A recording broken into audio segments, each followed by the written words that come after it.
What is it that makes a good magician? Besides having quick hands and an ear for theater, they appreciate the art of misdirection. They know that people are blind to things they aren't paying attention to. While attention is misdirected, coins switch places and rabbits are placed in hats. The fact that we completely miss things we aren't directly focusing on has playful consequences in a magic show, but it can have very serious consequences when distraction causes you to miss something while driving, when a TSA agent misses a weapon in baggage screening, or a radiologist misses a tumor in an X-ray image. So is there anything we can do to make sure we don't miss the important things? My research suggests that there is. Even though our visual world is complex, a lot of important things tend to appear in similar places repeatedly. Radiologists know that certain kinds of tumors cluster in certain areas, and you probably know where the problematic intersections are on your drive to work, so you pay extra attention there. Of course, we can learn to pay attention to these places with a lot of effort and experience, but in my research, I found that I can train you to do this quickly and without even thinking about it. I can show you on a computer screen a bunch of letter L's and ask you to look for one letter T over and over again on similar but slightly different displays.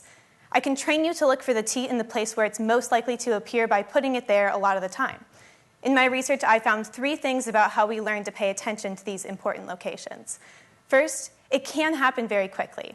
After just a few minutes of looking for the letter T, you'll learn where I usually put it, and you'll automatically look there first on new displays. Second, it doesn't matter if you're even consciously aware of where the important places are. When I ask my participants where I usually put the letter T, most of them can't tell me even though they look there first. And third, this doesn't get harder when we get older, or even in the face of neurological disorders. The Parkinson's patients that I tested performed the same as everyone else. Because we're so good at this kind of learning, I want to see how this works in environments that are more complex than a computer screen. So now I'm using virtual reality to create large, complex virtual rooms, where instead of a letter T, I ask you to look for a coin on the ground, and without telling you, put it in one part of the room more often than others. Can you still learn to look there first when the coin might appear behind you or underneath another object?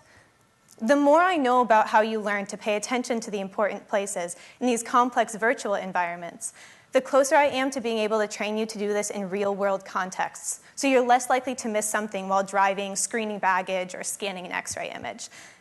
It's true that magicians use misdirection to pull off their tricks, but I think the real magic is the lasting human capacity for learning where to look and when, so we can keep awe and confusion confined to magic shows and out of cars, airports, and doctors' offices. Thank you.